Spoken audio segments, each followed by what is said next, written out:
네, 오늘은 야고보서 1장 12절에서 18절 말씀을 중심으로 왜 시험에 드는 것일까라는 제목으로 함께 하나님의 말씀 나눠보도록 하겠습니다. 자, 중국의 민심이 흉흉하여 도둑이 들어오고 있을 때 명나라 시대 대표적인 철학자였던 또 정치가였던 왕양명에게 한 제자가 찾아와서 이렇게 물었습니다. 스승님, 이 나라에 들끓고 있는 이 도둑의 문제를 어떻게 해결할 수 있을까요? 자, 그런데 왕양명은요, 조금 엉뚱하게 이렇게 대답을 했습니다. 자, 그것보다 내게는 더 큰 문제가 있단다. 제자는 무슨 문제가 있으십니까? 라고 물었습니다. 자, 그러자 왕양명은 내 마음의 도둑을 먼저 잡아야 하느니라. 라는 이상한 대답을 했습니다.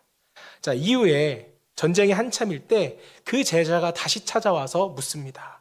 어떻게 하면 우리가 전쟁에서 승리할 수 있겠습니까? 자, 그러자 이번에도 왕양명은 내게 더 큰 문제가 있느니라. 자, 당황한 제자는 문제가 무엇인지 다시 물었고 스승은 이런 유명한 말을 남겼다고 합니다. 그것은 내 마음의 전쟁에서 승리하는 일이다.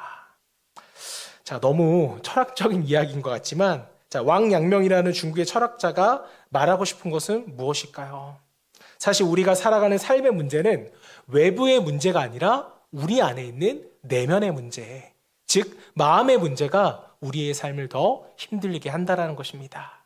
자, 사랑하는 여러분, 이 마음의 문제, 또 여러분의 마음의 전쟁 가운데서 승리하고 살아가고 계십니까? 아니면 다가오는 여러 가지 실험으로 인해서 늘 패배하며 또 힘들어하며 살아가고 계십니까? 자, 오늘 본문은요, 그 마음의 전쟁에서 우리가 어떻게 승리할 수 있는지를 알려주는 매우 중요한 교훈이 담겨져 있는 그러한 본문입니다. 오늘 본문이 어떻게 시작하는지 볼까요? 야고보서 12장 말씀, 12절 말씀, 시험을 참는 자는 복이 있나니. 자, 여기서의 시험은 무엇을 의미할까요? 바로 시련입니다. 우리의 믿음을 연단하는 시련이 찾아올 때 그 시련에 기뻐하며 우리가 기도한다면 그 시련은 우리에게 뭐가 된다고요? 복이 될 수 있다라고 성경은 우리에게 말씀합니다. 아마 신앙생활을 오래 하셨거나 또 깊게 하신 분들은 다 이것을 경험해 보셨을 거예요. 우리 인생에 시험이 왔을 때는 여러분 둘 중에 하나입니다. 시험을 견디고 우리의 신앙이 성숙하거나 아니면 시험을 견디지 못하고 떠나거나 둘 중에 하나였다고 저는 생각을 합니다. 자, 그런데 이어지는 본문을 보시면 12절에서 시험은 또 다른 의미를 내포한다는 것을 여러분이 알 수가 있습니다. 본문 13절 말씀. 사람이 시험을 받을 때 내가 하나님께 시험 받는다 하지 말지니 하나님은 악에게 시험을 받지도 아니하시고 친히 아무도 시험하지 아니하시느니라. 이게 무슨 말일까요? 하나님은 우리에게 시련이라는 시험을 주시는데 하나님은 아무도 시험하지 않으신대요. 바로 이 뜻입니다. 시험은 주시는데 아무도 시험하지 않는다. 자, 그래서 시험은요, 시련이 아닙니다. 사실 여기서의 시험은요, 시련을 의미하는 것이 아니라 유혹, 이것을 의미하는 것이기 때문에 그렇습니다. 영어로는 테스트, 시험이 아니라 템테이션, 유혹이라는 것입니다. 즉 시험이라고 번역된 헬라어 페이라모스는요, 우리말로 하면 시련이라고도 번역이 되지만 유혹이라고도 번역이 된다는 것이죠. 이것은 문맥에 따라 우리가 달라지는 것을 확인할 수가 있습니다. 자, 그러기에 본문 13절에서의 시험은요, 시련이 아니라 우리 내면, 즉 마음에서 일어나고 있는 유혹을 의미한다는 거예요. 다시 말해서 본문은 우리가 어떻게 유혹이라는 시험에서 어떻게 승리할 수 있는지에 대해서 우리에게 말씀하고 있다는 것입니다. 자, 저는 저와 여러분 모두가 이 유혹이라는 시험에서 모두 승리할 수 있게 되기를 주님의 이름으로 축복합니다. 이 마음의 유혹, 이 마음의 시험을 이기면 우리는 행복하게 살아갈 수 있다는 거예요. 복이 있다는 것입니다. 자, 그렇다면 우리가 어떻게 시험에서 승리할 수 있을까? 본문에서 나오는 세 가지의 지혜를 함께 나눠보도록 하겠습니다. 자, 첫 번째는요, 시험의 근원을 우리가 깨달아야 한다는 거예요. 무엇보다 중요한 건 시험의 근원을 알아채는 것이 좋습니다. 자, 한 사람이 회사 동료에게 다이어트를 하겠다고 선언을 했습니다. 여러분도 한 번쯤 해보셨죠? 다이어트 선언. 자, 그런데 그 다음날에 회사에 커다란 사이즈의 도너츠 박스를 이 사람이 들고 나타나는 거예요. 동료들은 아니 어제부터 다이어트 하겠다고 큰 소리 치던 사람이 웬 아침부터 도넛이냐고 핀잔을 주었습니다. 자, 그러자 그 사람은요 이렇게 별명했습니다. 출근하는데 갑자기 도넛 가게에서 맛있는 냄새가 나더라는 거예요. 그래서 기도했답니다. 하나님, 만약 도넛 가게 주차장에 자리가 비어 있으면 도넛을 사라는 사인으로 알고, 그렇지 않으면 사지 말라는 사인으로 알고 내가 그냥 지나가겠습니다. 자, 그리고 나서 이 사람은요 그 주차장을 10바퀴나 돌았다고 합니다. 여러분 이런 적 없으세요? 저는 있는 것 같아요. 내 원하는 욕구에 따라 기다리는 우리의 마음. 왜 우리는 자꾸 이렇게 시험에 드는 것일까요? 시험의 근원을 모르기 때문에 우리는 그렇다는 것입니다. 사람은 왜 유혹에 자꾸 빠지는지 몰라요. 야고보의 편지를 받은 그리스도인들도 이런 유혹과 시험에 늘 빠지게 되는 것이었습니다. 자, 여러분 아이러니하게도 우리가 신앙생활 하다 보면 또 교회에 다니다 보면 가장 많이 받게 되는 게 뭔지 아세요? 은혜일까요? 아니에요. 우리가 가장 많이 받게 되는 것은 시험입니다. 왜 사람들이 은혜보다 시험을 더 많이 받게 되는 것일까?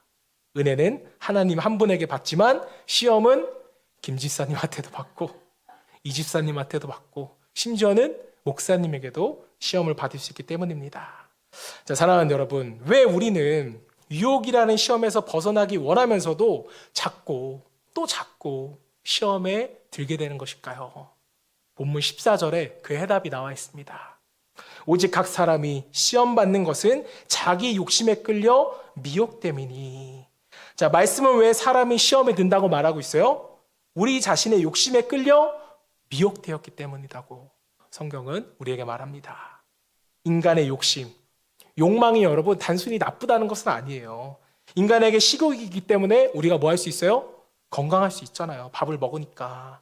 자, 인간은 성욕이 있기 때문에 다음 세대가 있을 수가 있는 것입니다. 명예욕이 있기 때문에 인간이 열심히 일할 수가 있는 것이죠. 욕구가 무조건 나쁜 것은 결코 아닙니다. 자, 그런데 자기 욕심에 끌려 또는 욕구가 지나쳐서 미혹에 미혹되는 순간, 이제 미혹은요 미끼라는 거거든요. 즉 우리의 욕심이 미끼를 물면 뭐에 빠지게 되는 거예요? 시험에 빠지게 되는 것입니다.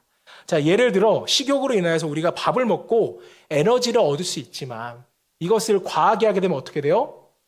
더 맛있는 것을 찾다 보면 건강을 해치게 되는 것이죠. 자, 다시 말해서 우리가 시험에 드는 것은 그 누구 때문이 아니라는 것입니다. 상황이나 환경 때문도 아니에요. 인간의 욕심, 이것은 죄성과도 연결이 되어지는 우리의 욕심 때문이라는 것입니다. 자, 그런데 우리는 자꾸 누구 때문에 시험에 든다고 말하는 거예요. 아니, 심지어는 누구 때문이라고요? 위에 계신 분, 하나님 때문이라고 불평할 때도 있습니다. 나의 욕심에 끌려 미혹됐기 때문에. 자, 하지만 당시 이 편지를 처음 받았던 그리스도인들도 깨닫지를 못했어요. 본문 13절 다시 한번 보겠습니다.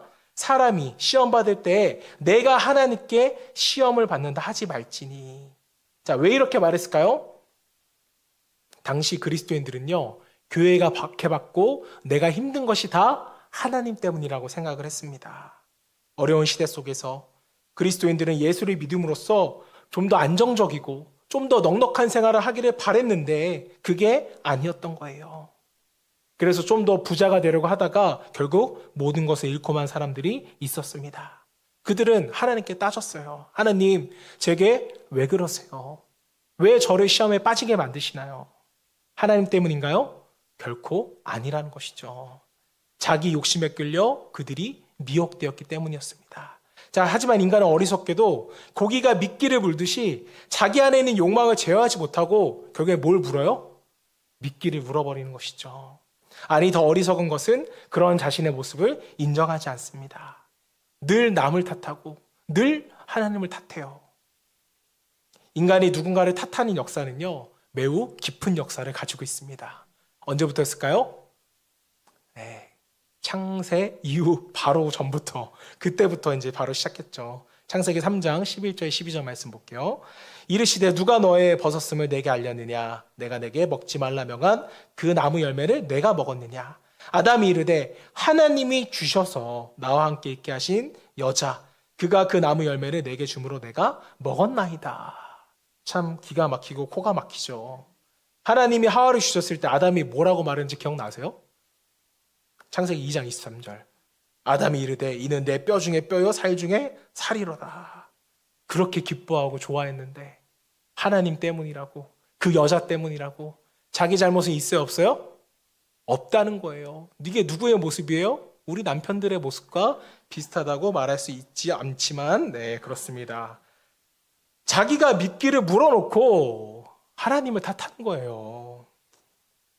그것은 아담의 후손인 지금 우리도 마찬가지입니다. 하나님은 왜 선악과를 만드셔서 우리를 죄짓게 하는 것이죠. 그러면 여러분 왜 인간은 자동차를 만들었어요? 맨날 자동차 사고 나서 사람 죽는데. 또 왜 인간은 법을 만들었어요? 법이 없으면 죄를 안 짓는 거잖아요. 여러분 사람이 왜 법을 만들었나요? 간단하죠. 국민을 보호하기 위해서 법을 만들었잖아요. 자, 하나님도 똑같은 마음이셨어요. 아담과 하와를 보호하기 위해서 선악과를 만드셨습니다. 선악과를 만드신 것은 하나님이신데 너희가 이 하나님의 법만 지키면 영원토록 일하지 않아도 행복하게 살아갈 것이다. 이게 하나님의 법이었어요. 이게 악법이었나요? 아니죠. 아담이나 우리나 자신의 삐뚤어진 욕심, 그 욕심으로 인해 유혹에 빠졌으면서 그 책임을 하나님께 전가하고 있는 것입니다. 여러분 목회하면서 가장 힘든 것이 뭔지 아세요? 제 자신 안에 있는 욕심과 죄악을 보지 못하는 것입니다. 그래서 회개할 죄는 생각이 나지 않고 늘 남 탓하는 거예요. 저 성도가 이상해서 그런 거야. 나는 잘하고 있어. 저도 순간 이런 마음이 들 때가 있어요 없어요? 있어요. 떠나는 성도들 안 붙잡는 목회자들 대부분이 자기는 잘못이 없다라고 생각을 한다는 것입니다. 여러분들은 어떠세요? 아마 오늘 퇴근하시면서도 또 교회 오시면서도 여러분들이 남 탓을 하셨는지도 모르겠습니다. 저 차는 왜 이렇게 안 가? 우리나라는 신호체계가 문제야. 저 인간은 도로를 전세냈나? 왜 이렇게 늦게 가는 거야? 이렇게 말만 했어도 다행인데 또 집에서 남편과 아내와의 관계 속에서 또 자녀와의 관계 속에서 심지어는 하나님과의 관계 속에서도 내 욕심에 끌린 내 자신은 보지 못하고 남의 탓, 하나님의 탓만 하면서 살아가고 있는 우리의 연약한 모습을 바라보게 됩니다. 사랑하는 여러분, 우리는 왜 이럴까요? 죄의 본성을 가진 인간의 뚜렷한 특징 중에 하나가 바로 이거거든요.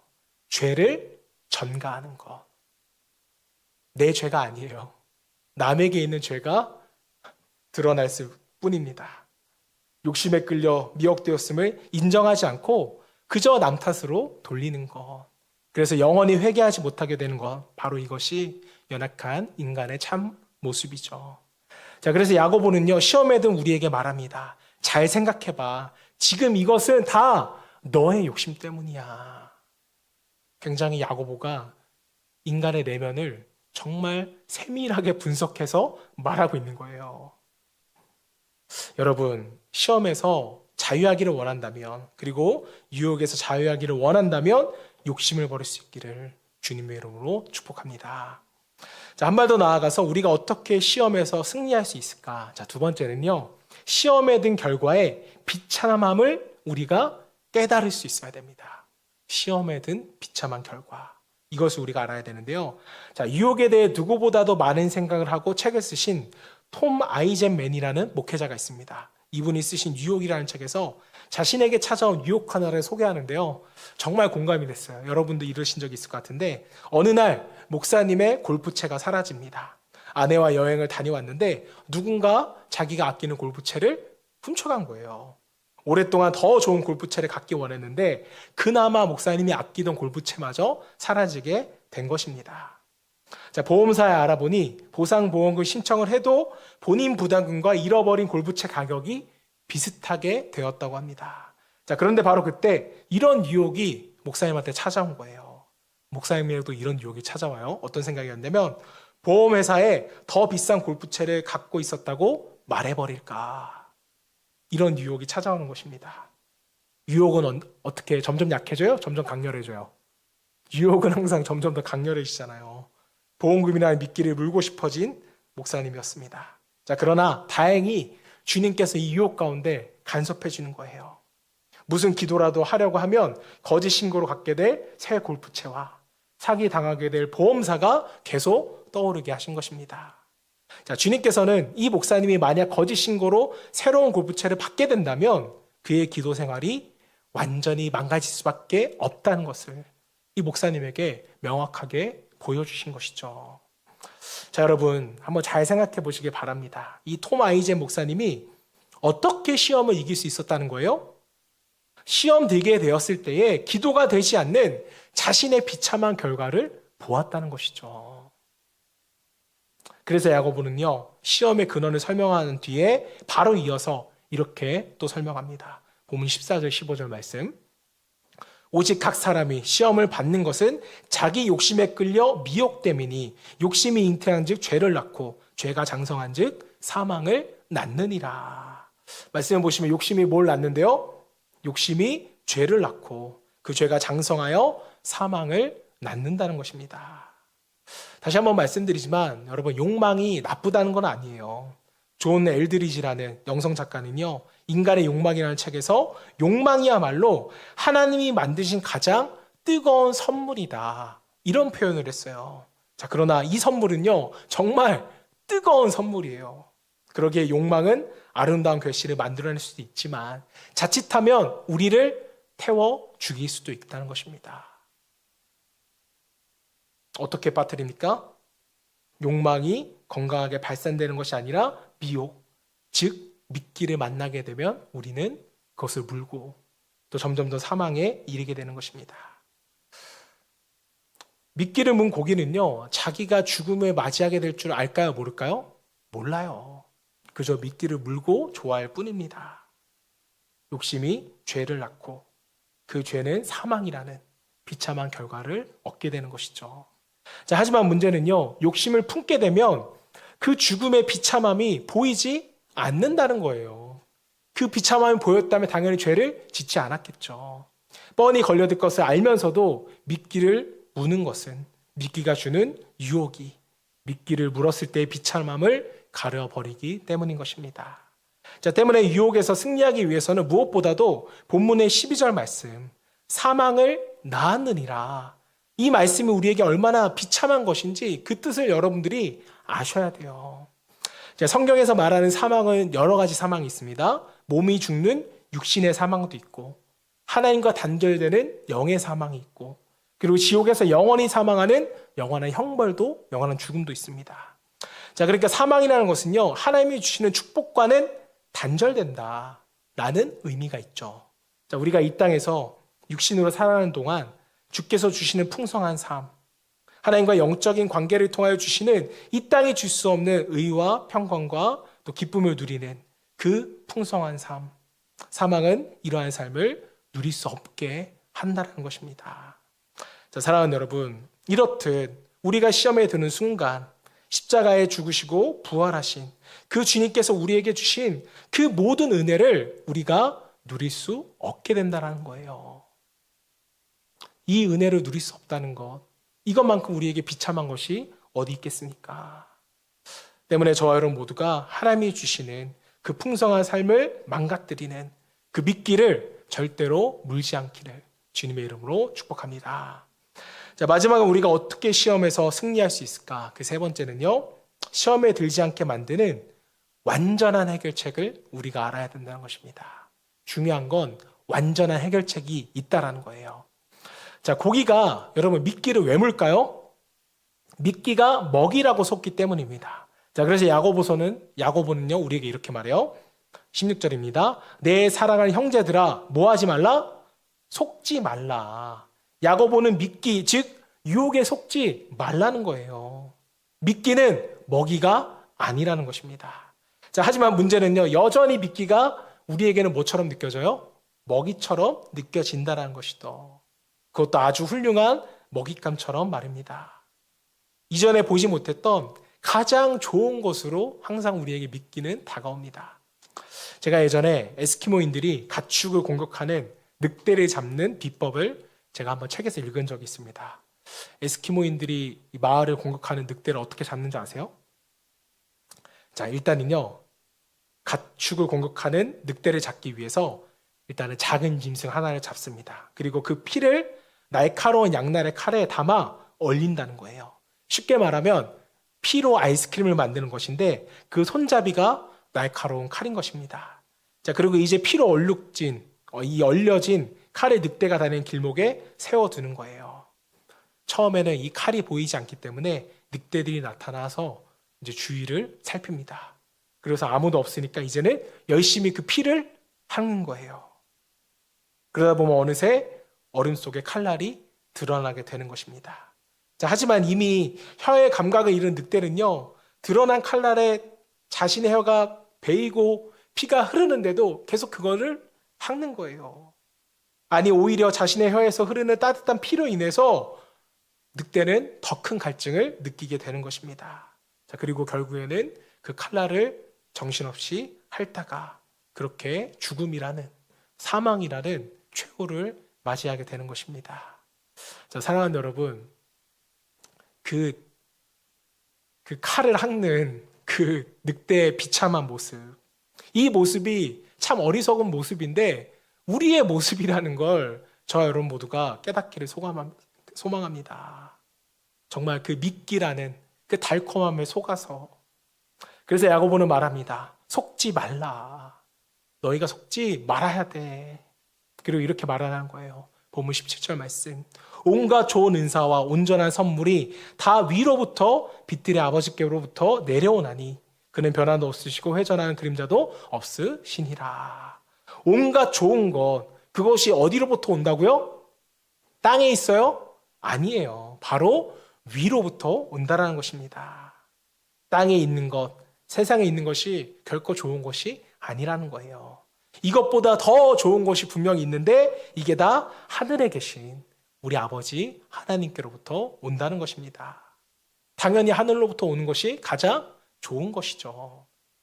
그런데 안타깝게도 사람들은, 아니 그리스도인들조차 온갖 좋은 것이 다 어디 있다고 생각해요? 땅이 있다고 생각하죠. 이왕이면 다홍치마라고, 이왕이면 그리스도인이라도 세상 가운데 부자로 살고 출세하기를 원하면서 살아갑니다. 자, 그런데 아니죠.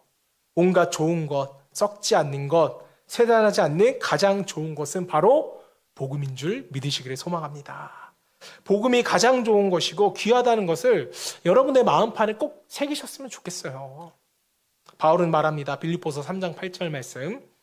또한 모든 것을 해로 여김은 내 주 그리스도 예수를 아는 지식이 가장 고상하기 때문이라. 내가 그를 위하여 모든 것을 잃어버리고 배설물로 여김은 그리스도를 얻고. 자, 그리스도를 얻는 것, 예수가 구주이심을 알고 그분을 내 구주요, 내 주님이라고 영접하게 되는 것, 이것이 가장 발음이 잘 안 돼요. 고상하다는 것이죠. 그것이 가장 좋은 것이라고 사도 바울은 우리에게 분명하게 말씀하고 있습니다. 자, 그리고 이것은요, 사도 바울뿐만 아니라 야고보도 마찬가지였어요. 그래서 야고보도 이렇게 말합니다. 18절 말씀. 그가 그 피조물 중에 우리로 한 첫 열매가 되게 하시려고 자기의 뜻을 따라 진리의 말씀으로 우리를 낳으셨느니라. 자, 진리의 말씀, 즉 주께서 나를 살리시기 위해 십자가에서 죽으시고 또 부활하셨다는 그 진리의 말씀인 복음이 우리를 낳았다는 거예요. 그 복음이 우리에게 가장 좋은 새 생명을 주셨다는 것입니다. 인간에게 생명보다 중요한 거 어디 있어요? 그래서 이런 한국 속담 중에 이런 말이 있죠. 개똥밭에 굴러도 어디 있는 게 낫다? 이승에 있는 게 낫다. 왜요? 개똥밭에 있어도 나에게 지금 뭐가 있으니까?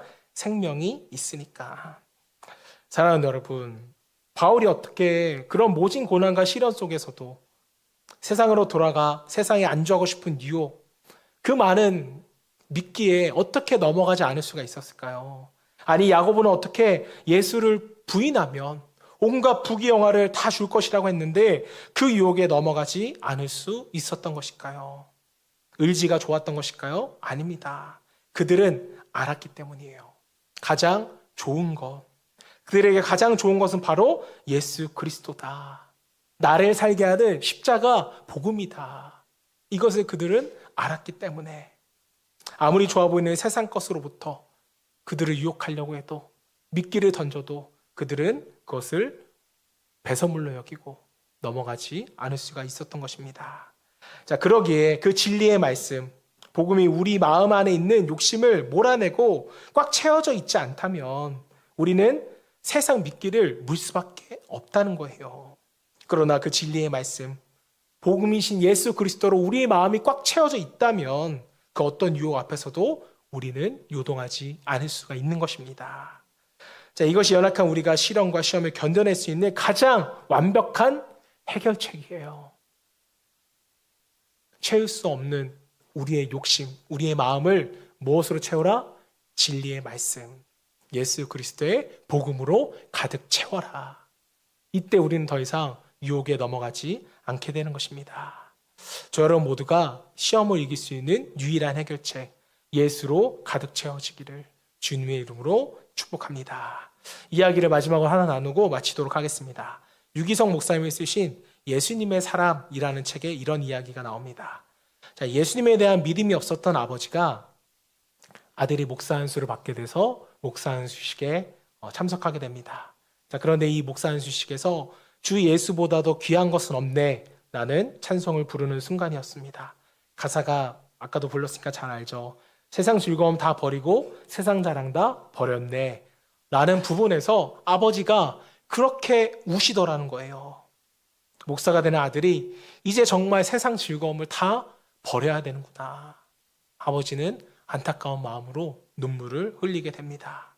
자, 그런데 아버지가 서럽게 우는 모습을 보고 옆에 있던 딸이 이렇게 아버지께 말하는 거예요. 아버지가 너무 심각하게 생각하시는 거예요. 찬양을 부르는 주위 사람들 한번 둘러보세요. 여기 있는 사람 중에 그렇게 심각하게 생각하고 찬송을 부르는 사람은 없어요. 어떻게 보면 부끄러운 말이기도 하고 우리의 마음을 찌르는 말이기도 합니다. 사랑하는 여러분, 예수님은 우리에게 가장 좋은 것, 구원을 주시기 위해서 이 공생애를 시작하기 전에 40일 금식하며 준비하셨습니다. 인간이 가장 배고프고 지치고 힘들 때, 이때 마귀가 나타나서 예수님을 시험했습니다. 육체의 배고픔을 해결할 수 있는 떡으로, 하나님의 사랑을 의심하게 함으로, 아니 천하만국과 영광을 보여주며 예수님을 유혹했습니다. 하지만 예수님은요, 이렇게 대답하셨어요. 이에 예수께서 말씀하시되 사탄아 물러가라 기록되었으되 주 너의 하나님께 경배하고 다만 그를 섬기라 하였느니라. 하나님께 경배하고 다만 그를 섬기라. 자, 예수님은요, 왜 이렇게 대답하셨을까요? 예수님에게 하나님을 경배하고 섬기는 것, 그것보다 더 좋은 것은 없으셨기 때문이었습니다. 자, 그렇다면 저와 여러분들에게 가장 좋은 것은 무엇일까요? 부끄럽게도 앞에 있는 목사도 맛있는 음식을 먹을 땐 그게 예수님보다 더 좋은 것 같아요. 필요한 게 있으면 예수님보다 그것이 더 필요하다고 느껴집니다. 저도 진리의 말씀과 복음이 제 안에 덜 채워졌다는 증거겠죠. 여러분은 얼마나 진리의 말씀과 복음으로 여러분의 마음을 채우셨습니까? 간절히 소망하기는 저 여러분 모두가 진리의 말씀과 복음으로 가득 채워져서 세상의 욕심과 정말 욕망이 아니라 주님을 경배하고 섬기는 것이 우리 삶의 가장 큰 기쁨이 되고, 또 이로 말미암아 모든 세상의 시험에서 승리할 수 있는 저와 여러분 되시기를 주님의 이름으로 축원합니다.